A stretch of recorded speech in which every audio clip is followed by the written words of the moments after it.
They say the calm before a storm is peaceful, but I swear, that morning felt like the universe was holding its breath and judging me. I stood on my porch, coffee in hand, staring at my neatly trimmed lawn like it was my kingdom. Birds were chirping. The sun was shining. And somewhere in the neighborhood, Mrs. Henderson was screaming at her wind chimes as if they had personally betrayed her. I had spent the last week preparing for Hurricane Fiona. My windows were boarded, my gutters cleared, and my emergency kit looked like it belonged on a survival reality show. Flashlights? Check. Batteries? Check. Canned beans? I may have overdone it, 6 varieties, but I wasn't worried about beans. I was worried about everything else. I remember thinking, this is it. My house has to survive. I've done everything right. I patted the siding as if my house could hear me, like saying, "Don't let me down, buddy," would actually do something. And then the wind whispered. At first it was gentle, almost polite, but within minutes it turned into a growl that shook the windows. I watched in disbelief as a neighbor's plastic flamingo flew past my porch like a guided missile. I ducked just in time, my coffee splashing on my shirt. This is when panic started creeping in. You know that feeling when your stomach drops, but your brain is screaming, "You're fine, you're fine," while your body is already running through worst-case scenarios. Yeah, that. I tried to focus on the practical things. Secure the patio furniture, move the cars, check on the generator. But nature doesn't care about checklists. The rain came next, sideways, as if it had personal vendetta against anything resembling comfort. Trees bent like they were auditioning for Cirque du Soleil, and my roof, well, let's just say it made noises I didn't even know a roof could make. And then it hit me. The moment I had been preparing for, the storm itself, was terrifyingly beautiful. Lightning danced across the sky in patterns that made no sense, and thunder rolled like a drumline on steroids. I wanted to admire it, to feel a sense of awe, but the thought of my house collapsing kept me frozen in place. Hours passed. Minutes felt like hours. The storm raged, mocking my sense of control. My entire street looked like a war zone, trash cans flying, trees uprooted, a neighbor screaming because a tiki torch had landed on their roof. And me? I was holding onto my coffee like it was a life preserver. By the time the winds began to die down, I stepped outside. My heart was pounding, my clothes soaked, but my house miraculously stood. Not a single window shattered, not a single roof tile out of place. I laughed and cried at the same time, a mix of relief, disbelief, and pure adrenaline. I had survived. My fortress had survived. And then I heard it. Not the wind, not the rain, a low, deliberate rumble in the distance. I squinted, trying to see over the debris-littered street. That's when I noticed a black SUV slowly approaching. I didn't recognize it at first. It rolled to a stop at the curb like it had been scripted for a horror movie. Out stepped a man in dark sunglasses, a crisp uniform, and a clipboard that gleamed in the puddle reflections like Excalibur. He looked around my property with an intensity that could make a drill sergeant look laid back. I took a cautious step back. Something about him screamed trouble. Then he raised his head, smiled faintly, and said words I would never forget. "You owe $17 million in damages." I blinked twice, maybe 3 times. I thought the storm had fried my brain. I thought maybe this was a hallucination, but no. He repeated it slower this time, as if enunciating each word might make it more believable. $17 million. My coffee trembled in my hand. My brain short-circuited. 17 million? I don't even have 17,000, and yet here I was, standing in my soaked t-shirt, staring at a man who looked like he was born to ruin my day. I had survived a hurricane, dodged flying flamingos, and watched the world fall apart. But apparently, surviving the storm was only the beginning. And just like that, the calm before the storm was gone, replaced by a new kind of terror. The kind that comes with clipboards, rules, and an HOA with numbers that don't make sense. Little did I know, this was the start of a battle that would make surviving the hurricane feel like a vacation. I thought surviving a hurricane was impressive. Apparently, surviving the HOA was going to be a different level of chaos. The black SUV had parked like it on the street. The man with the clipboard, let's call him Mr. Compliance, strode toward me with the confidence of someone about to announce the end of the world. His sunglasses reflected the puddles on my lawn, but I could see the glint of bureaucracy in his eyes. "Good morning," he said, smiling like he knew a secret I didn't. "We're here to assess hurricane damages." I nodded slowly, still reeling from the $17 million figure. "Sure.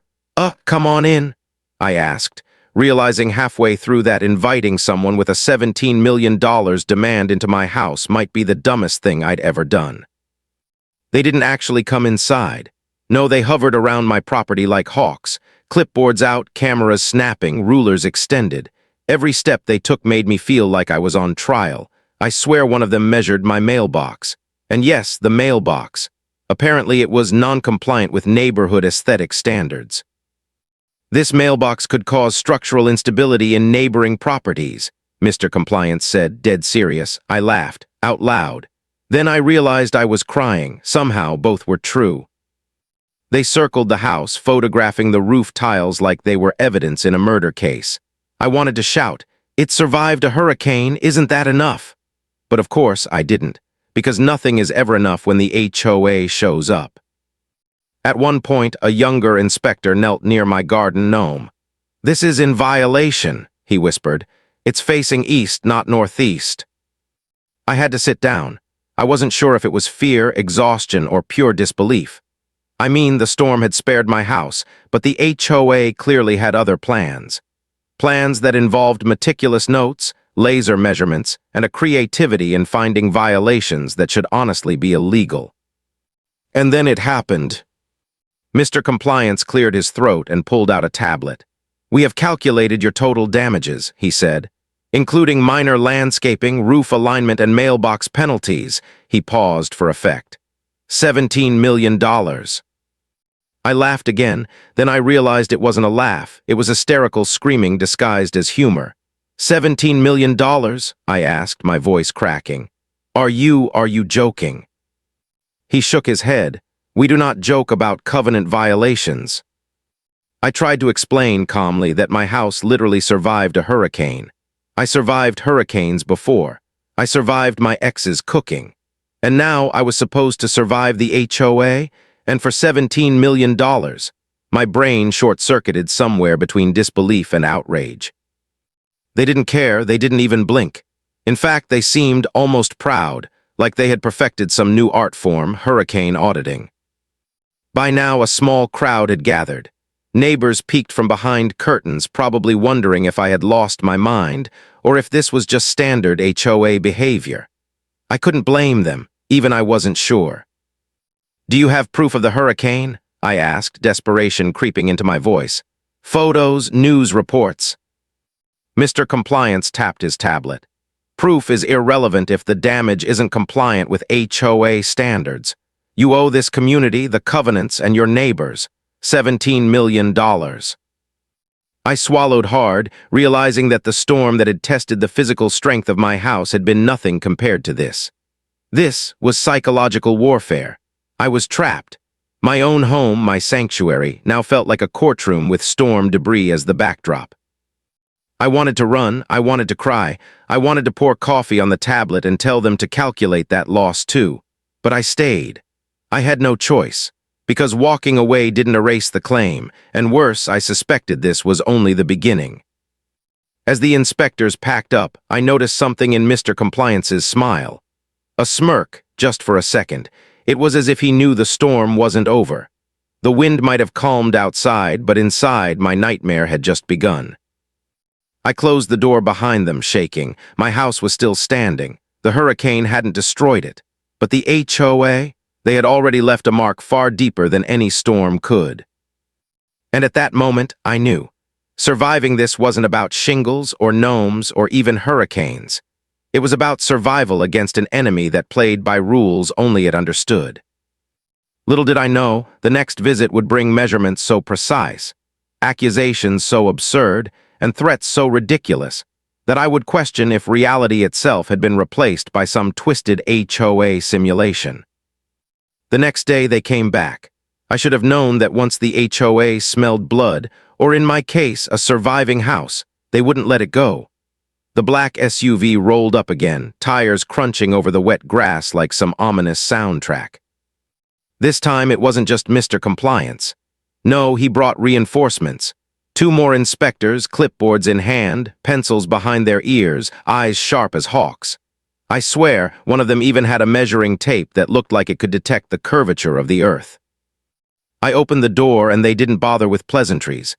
They marched straight to the driveway, kneeling and squinting at cracks like they were deciphering hieroglyphs. "This crack," one inspector muttered, "is 3.7 millimeters too wide. It could destabilize the foundation within 7 years if unaddressed." 3.7 millimeters, that's smaller than the crumb from a chocolate chip cookie, and somehow it was my fault. They moved to the roof next. I watched from the porch, my coffee shaking in my hand. They climbed ladders, measured shingles, tapped tiles, and scribbled notes furiously. I wanted to shout, "My roof survived Category 4 winds," but I bit my tongue. I knew arguing would only make them sharper, like feeding a dragon marshmallows before it eats you. Then they started inspecting the yard. Every blade of grass, every stone, every flower pot was scrutinized. One inspector crouched near my garden gnome. "It's misaligned," he said. "Not facing northeast at a perfect 47-degree angle. Violation of Section 12, Paragraph 4B. I dropped my coffee. I don't even know what Section 12 is. I don't think anyone does. And yet suddenly my gnome was a federal crime. By now, panic was setting in. I realized I wasn't just fighting for my house. I was fighting for my sanity. Everything I had done to survive the hurricane now seemed meaningless in the face of this audit of madness. Then Mr. Compliance walked around the house, squinting at the siding. He tapped it lightly with his clipboard like he was testing for hidden secrets. "This siding," he said, "has micro-warping. You'll need to replace it to comply." I laughed, but it came out as a strangled, desperate sound. "Micro-warping? That's impossible." "Nothing is impossible when covenants are involved," he said, with a smile that could curdle milk. I followed them inside for a moment, just to see how deep this rabbit hole went. Inside my house, they measured the spacing between floorboards, checked the alignment of doors, and even tapped my walls to make sure the paint wasn't disturbing the neighborhood's symmetry. I had spent a lifetime making this house feel like a home. Now it felt like a crime scene. By the time they were done, my nerves were shredded. My head was spinning. And just when I thought it couldn't get worse, Mr. Compliance leaned close and whispered something that made my blood run cold. "If you refuse to comply, we can escalate, and escalation is expensive." I tried to stay calm, but inside I felt like I was unraveling. I had survived hurricane winds, flying debris, and floodwaters. But surviving the HOA? That was proving far more dangerous, far more terrifying, and honestly, far more absurd. I wanted to scream. I wanted to run. I wanted to move to a remote island where no HOA could ever find me. But the worst part? I realized there was nowhere to run. Every neighbor had been through something similar. Some whispered horror stories. Others quietly paid whatever insane fees were demanded. And the few who resisted, well, they were never heard from again, at least not publicly. As they packed up and left, I stepped outside and surveyed the chaos. My lawn looked like a war zone. My garden gnome was still crooked. My driveway had 3.7 millimeter cracks that could apparently bring down the entire structure of my house. And me? I was shaking, heart racing, already dreading the next visit. I realized something crucial. The hurricane had tested my house, but the HOA was testing me. And from the way they looked at me, I had failed the first round. I closed the door behind me, took a deep breath, and whispered to myself, "This is just the beginning." Because deep down, I knew it wasn't the weather I had to fear anymore. It was the rules, the paperwork, the inspectors, and that insidious little smirk that said, "We'll see how long you last." And somehow, I knew that surviving part 2 of this nightmare was going to take more than coffee, more than stubbornness, and more than luck. By the time the sun rose the next morning, I already felt like I had aged 10 years. The storm had passed, but the real disaster was only beginning. My house stood tall, untouched by Hurricane Fiona's wrath, yet somehow it now felt like a trap. I sat at the kitchen table, staring at the paperwork left behind by the HOA. Every page had scribbles, measurements, and threats that made no sense. There were diagrams of my roof, sketches of my mailbox, and even a hand-drawn, non-compliant gnome chart.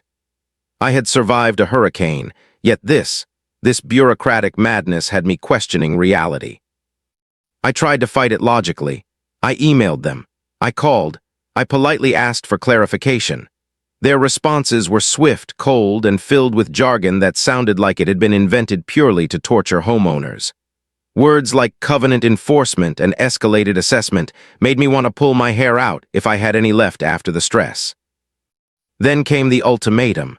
The HOA demanded I pay a deposit, a sum so high it could fund a small country before they even reassessed my property. I laughed at first, but it quickly turned to panic. They weren't joking. This was real, and they were relentless. I wandered outside, trying to breathe. The neighborhood looked calm now, deceptively serene, like nothing had happened. But I could feel their eyes on me. Neighbors peeked from behind curtains, whispering and shaking their heads. Some offered sympathetic smiles, others looked at me as if I had gone completely mad, and maybe I had. I realized for the first time that this wasn't just about my house. It wasn't about shingles or cracks or even hurricanes. It was about control. The HOA controlled everything, the rules, the fees, even what was considered acceptable aesthetic. They could find fault in the smallest detail. My mailbox, my gnome, my perfectly intact roof, everything could be a crime. By mid-morning, I decided I needed backup. I called a lawyer, hoping someone could make sense of this absurd nightmare. When he picked up, I explained everything. My voice trembled as I said, "They want $17 million for a house that survived a hurricane." There was a long pause, then he laughed, a short, incredulous laugh. "17 million, he said. "Are you serious?" "Yes," I yelled. "They measured my mailbox, my roof, my gnome. How is this real?" He sighed. "Welcome to HOA reality," he said. "They're basically like tiny governments, and apparently you just angered the Supreme Court of Lawn Ornaments." After the call, I sat back in my chair, exhausted. It felt like the hurricane had been merciful compared to this. At least wind and rain don't demand compliance forms or threaten millions in damages. Then, just when I thought it couldn't get any worse, my phone buzzed. An email from the HOA. Subject line, "Immediate compliance required." I opened it, hands shaking. The message was short, curt, and terrifying. "Your property remains non-compliant. Failure to rectify will result in further escalation. Inspections scheduled daily until compliance is achieved." Daily inspections, every day. They weren't kidding. They were going to measure every shingle, every blade of grass, every single detail of my life, and I had no idea how to stop them.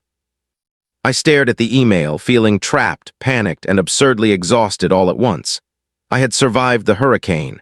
I had survived the chaos of flying debris and uprooted trees. But now I realized something terrifying. The real storm had nothing to do with weather. It was paperwork, it was rules. It was relentless, calculating, and absurd, and it was coming for me. I sank to the floor, imagining what the next inspection would look like. Would they bring lasers, measuring tapes that could detect microscopic tilts? Would my gnome finally be sentenced to relocation? I didn't know, and the uncertainty gnawed at me worse than the hurricane ever could. And then it hit me. This wasn't just a fight for my house. This was a fight for my sanity, for my freedom, and for the simple right to exist without being scrutinized by people who apparently get paid to find faults in perfectly fine homes. I clenched my fists, took a deep breath, and whispered to myself, "If I survive this, I'm going to need therapy and a really big bottle of wine." Little did I know the next visit wouldn't just be about inspections. It would be about threats, absurd demands, and a revelation so ridiculous I would question if the HOA had actually survived the hurricane or just gained superpowers. By the time I realized I couldn't handle this alone, my nerves were already shredded. I needed professional backup. I needed someone who spoke the language of covenants, fines, and HOA insanity. So I called a lawyer. His office was quiet, sterile, and smelled faintly of coffee and doom. I sat across from him, holding my hands like they weren't trembling. I tried to explain the situation calmly, but the words came out in a rush. They came back, measured everything. My roof, my mailbox, my garden gnome. They say I owe $17 million in damages." He blinked, slowly, and then for a terrifying moment he laughed. Not polite laughter, not sympathetic laughter, but full-blown, incredulous laughter. "17 million, he said, leaning back. "You're joking, right?" "I wish," I replied, my voice cracking. "They have spreadsheets, diagrams, measurements." "Stop," he said, holding up a hand.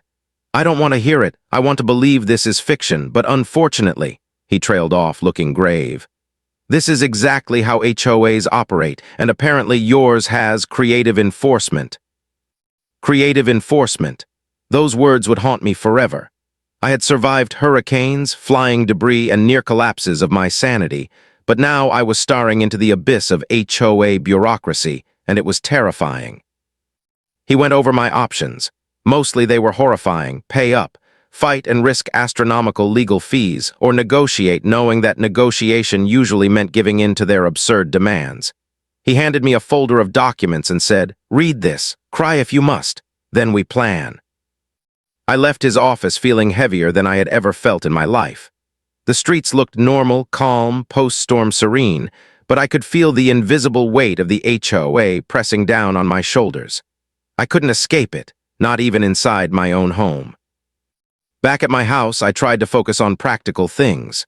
Repair shingles, organize paperwork, breathe. But every time I looked outside, I imagined the inspectors returning, clipboards in hand, measuring tape poised like a guillotine. And then it got worse. My phone rang. I picked it up, hoping it was a friend, maybe a neighbor checking in. No such luck. It was the HOA. "Good afternoon," said a voice so calm it was terrifying. "We noticed some discrepancies in your compliance forms. Please expect another visit tomorrow." Another visit tomorrow. I sank into my chair. My coffee had gone cold hours ago, but I didn't care. I felt trapped. Trapped in a house that had survived a hurricane but now seemed like a gilded cage. I called a friend, desperate for some semblance of normalcy. I explained the situation. She laughed, but it wasn't a comforting laugh. It was the kind of laugh that says, "Oh, honey, you have no idea how bad it can get." "Look," she said, "I've dealt with HOAs. It's worse than hurricanes, worse than floods, worse than anything. They will find a reason to hate your house. And you, both, simultaneously." I hung up, feeling more alone than ever. The reality had set in. The hurricane had been merciful. The real storm was this: a relentless, absurd bureaucracy that could destroy lives with spreadsheets and clipboards. By the evening, I sat at my kitchen table, lawyer folder open, phone nearby, and coffee cold. I stared at the envelope-marked compliance forms, feeling like I had been thrust into a Kafka novel, only it was real. I had no choice. I had to fight. And then a thought struck me. Maybe I didn't just need a lawyer. Maybe I needed strategy, allies, and some creative thinking of my own. I couldn't let them win, not after surviving Fiona, not after dodging flamingos and flying debris, not after keeping my house intact while the world around me fell apart. I leaned back, exhausted but determined, and whispered to myself, "They think this is about shingles and gnomes. They're wrong. This is about survival." The irony wasn't lost on me. I had survived the hurricane without a scratch.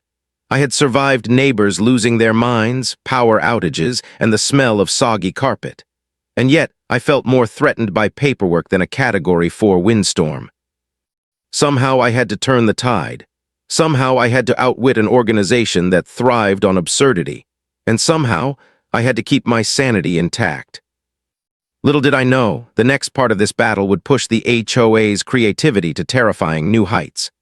Threats, fines, and rules so absurd I would laugh, cry, and question every life choice that led me to that exact moment. And so, armed with coffee, a lawyer, and sheer stubbornness, I braced myself. The storm outside had passed, but inside, the real hurricane was just beginning. By now, I realized I wasn't alone in my misery, but that didn't make it any less terrifying. Word had spread about the $17 million claim, and neighbors began peeking out their windows, whispering and shaking their heads like I'd somehow invited a natural disaster and a bureaucratic apocalypse into my yard. Some were sympathetic. Mrs. Henderson, yes, the one who screamed at her wind chimes, nodded solemnly and said, "Honey, HOAs are worse than hurricanes." I wanted to hug her, but I also feared that hugging a neighbor in an HOA war might be considered boundary violation. Others were terrified. Mr. Jacobs across the street peeked through his blinds like a spy in a thriller movie. "Don't fight them," he muttered. "They'll come for all of us next." His tone suggested he'd already imagined HOA agents parachuting into his backyard at dawn. Then came the most surreal part: confessions. One neighbor, Mr. Patel, admitted he had once been fined for planting roses that interfered with the aesthetic symmetry of the cul-de-sac. Another confessed that a picnic table had been deemed non-conforming and removed under threat of escalating fines. I sat there sipping coffee, trying to process it all. I thought surviving a hurricane was stressful. I thought a flooded basement was the worst. But hearing the stories of my neighbors, this was something else entirely. This was an organized assault on sanity, and somehow I was in the center of it. That evening, as the sun set, a group of neighbors gathered in my backyard. Not for a barbecue, not for cocktails. No, this was an emergency HOA support meeting. The mood was serious but absurdly comical. Everyone had horror stories, each one more ridiculous than the last. "They fined me for having a flag that wasn't exactly perpendicular to the mailbox," said one man. I almost spit out my coffee. "I had to repaint my front door because the shade of red didn't match the community spirit," another neighbor added. I couldn't stop laughing and crying. At the same time, it was absurd, it was horrifying, and somehow it made me feel slightly less alone. But then came the chilling part: whispers of escalation. According to some neighbors, the HOA didn't just fine houses, they targeted the homeowners themselves. "They can make life difficult," said a woman named Linda. "Banking hassles, legal notices, threats of liens, they don't stop." I realized that this wasn't just about shingles or cracked driveways. This was about control. And if I didn't fight smart, I would be next on the chopping block, financially, emotionally, and possibly socially. As night fell, I stood in my yard, surrounded by people who understood the terror of HOA bureaucracy. For the first time, I felt a glimmer of hope. Maybe I wasn't entirely powerless. Maybe if we pooled our stories, our evidence, our absurdly meticulous photographs of our lawns, we could form some kind of defense. But then a small, terrifying thought crept in. What if the HOA had already anticipated this? What if their inspections were just the opening act, and the real strategy was psychological warfare? I shivered. The hurricane had spared my house. My garden gnome had survived another day. But the HOA, they were persistent, patient, merciless, and apparently highly creative in finding faults no sane human could imagine. That night I lay awake, staring at the ceiling, thinking about what was coming next. Daily inspections, legal threats, ridiculous fines, and the horrifying possibility that my neighbors, my community, and even my own sanity could be collateral damage in this absurd war. I realized that surviving a hurricane had been easy compared to this. There were no flashing lights, no howling winds, no flying debris, just paperwork, rules, regulations, and the cold, calculating gaze of an organization that thrived on absurdity. Somewhere deep inside, though, I felt a spark of defiance. I wasn't going to back down. I wasn't going to let my gnome be bullied into compliance. I wasn't going to let the HOA win. Little did I know, the next confrontation would push me to my absolute limit. A showdown where the stakes would escalate, absurdity would peak, and I would realize that fighting an HOA was nothing short of surviving a war where the enemy wrote the rule book as they went along. And that's when I knew my battle was far from over. The hurricane had ended, but the real storm was just beginning. The day of the HOA meeting arrived like a thundercloud hanging over my head. I paced in my living room, coffee in hand, trying to muster the courage to face them. My lawyer had reassured me, but reassurance does little when you know you're about to go toe-to-toe with an organization that thrives on absurdity and micromanagement. I arrived at the HOA office, which looked like a cross between a corporate headquarters and a bunker. The lobby was immaculate, too immaculate, like the cleanliness was designed to make anyone who entered feel guilty for existing. A receptionist smiled at me, but I could tell she was silently judging my muddy shoes. Then came the conference room. The HOA board was there, Mr. Compliance, two inspectors, and a woman who looked like she had personally trained in gnome discipline. Clipboards in hand, laptops open, eyes sharp. They radiated the kind of energy that said, "We enjoy suffering and we specialize in yours." I sat across from them, trying to appear calm. My lawyer sat beside me, shuffling papers, looking both skeptical and terrified.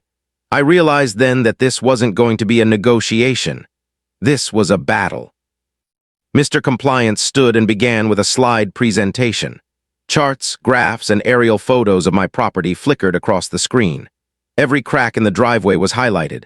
Every slightly crooked tile on my roof was magnified like it was a death sentence. And then, the gnome.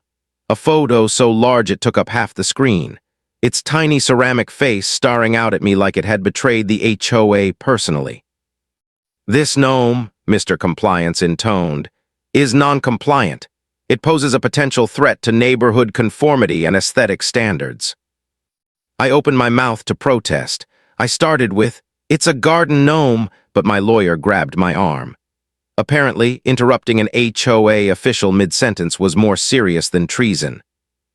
They went through the rest of the slides: mailbox alignment, roof angles, grass blade density, flower color distribution. I wanted to scream. I wanted to laugh. I wanted to throw a coffee cup at the screen, but that would probably count as further non-compliance. And then came the kicker. Mr. Compliance clicked to the final slide. A number flashed across the screen, $17 million. I blinked. My mouth went dry, my brain short-circuited. "You still owe this amount," he said, calm and cruel, "unless immediate compliance measures are enacted." I leaned back in my chair, gripping the armrests like a lifeboat. "Immediate compliance measures?" I croaked. "I survived a hurricane. The gnome survived. What else do you want?" The woman at the far end of the table smiled. "We want your house to exist according to the HOA's vision of perfection, down to the millimeter." My lawyer coughed, looked at me, and whispered, "Just nod. Don't engage in sarcasm. It won't help." But inside, I was furious. I had survived wind, rain, debris, and disaster.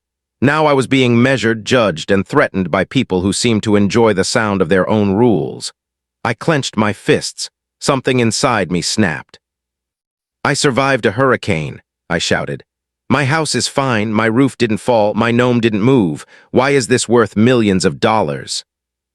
A tense silence fell across the room. Even Mr. Compliance blinked. The inspectors exchanged glances.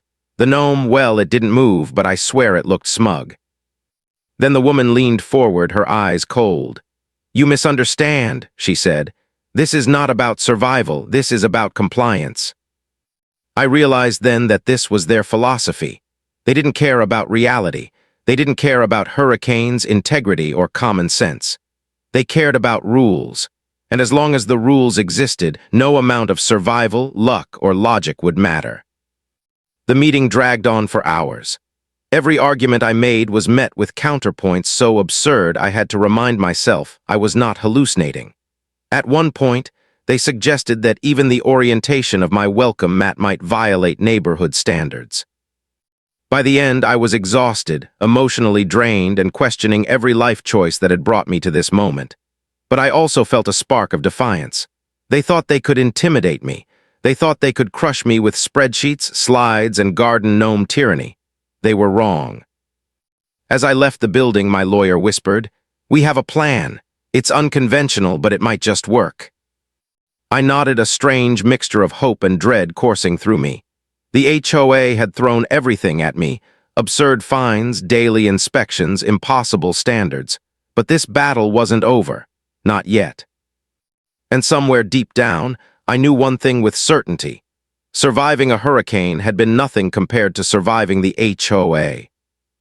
Little did I know, the next chapter would test not only my patience, but my creativity, my courage, and my ability to survive bureaucracy without losing my mind entirely.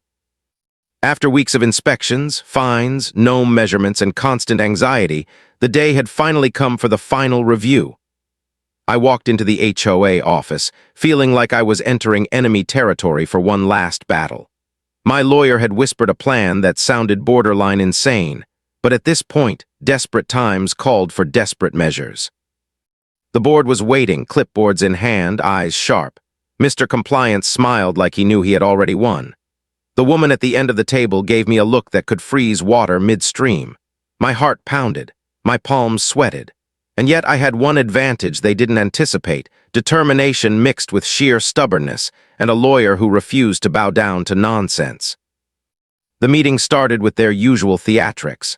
Charts, aerial photos, and a 15-slide presentation detailing every supposed infraction, from the roof tiles to the orientation of my welcome mat.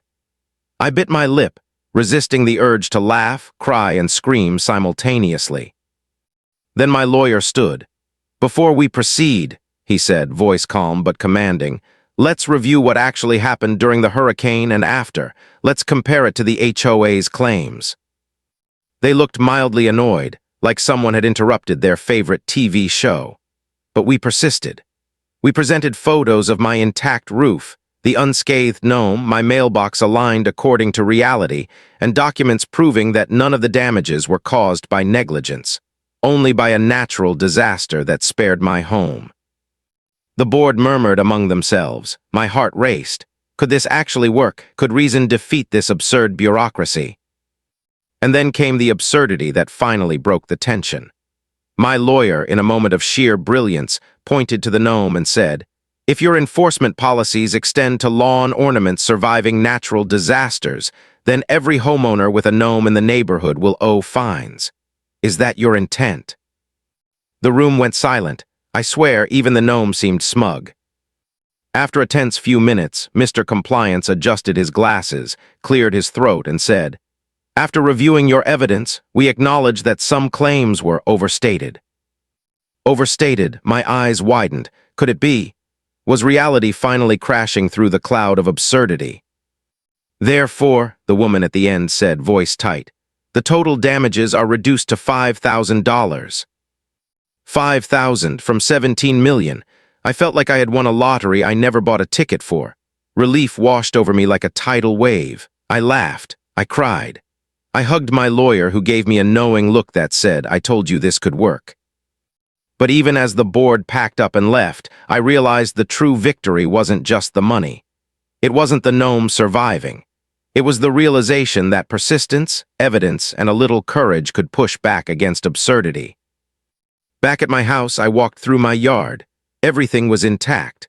My gnome was upright, the welcome mat was still in place, and the lawn, well, the HOA had no complaints left. I sipped my finally warm coffee and let out a long, shaky sigh. I thought about the hurricane. I thought about the inspections, the threats, the sleepless nights, and I laughed. Not because it was funny, but because surviving this ridiculous nightmare felt almost impossible, and yet here I was, alive, sane-ish, and victorious. Of course, I knew the HOA wouldn't disappear completely. They would still patrol, still measure, still find tiny things to comment on. But for the first time, I felt like I had won a battle that mattered. I even left a little sign next to my gnome, "Survivor," just in case the HOA wanted to check one more time. As I sat on my porch that evening, watching the sun set over the neighborhood, I reflected on everything that had happened. Hurricanes test your house. HOAs test your patience, your sanity, and sometimes your sense of reality. But surviving both, that deserved a medal or at least another cup of coffee. And I realized something important. The house wasn't the only thing that survived. I survived, my humor survived, my stubbornness survived, even my sanity mostly survived. Because in the end, it wasn't about shingles, gnomes, or fines. It was about standing up when absurdity knocked on your door, proving that some things, like surviving a hurricane and an HOA, are non-negotiable. I raised my coffee cup in a small, victorious toast, to my house, to my gnome, to surviving the storm twice. And somewhere in the distance, I swear I heard a clipboard hit the floor. But this time I didn't flinch, I just smiled. "You've heard this confession, now wait until you hear the next one. The truth that shatters everything you thought you knew."